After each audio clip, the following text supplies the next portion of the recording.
In the past, people in Bulgaria listened to hip-hop, jazz, rap, Bulgarian folk songs and pop folk. Hip-hop music in Bulgaria appeared in 1980. The first official rap album was Only the Strong Survive.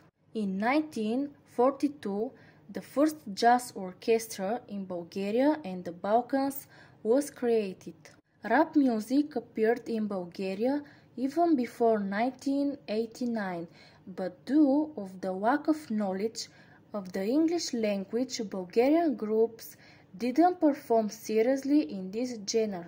Bulgarian folk music was formed in the first half of the 20th century. Pop folk, also called chalga, is a musical style in Bulgaria.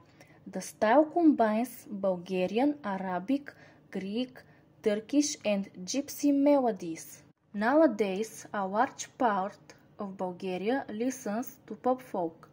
My favorite song is from this genre. The song is called Welcome to Bulgaria.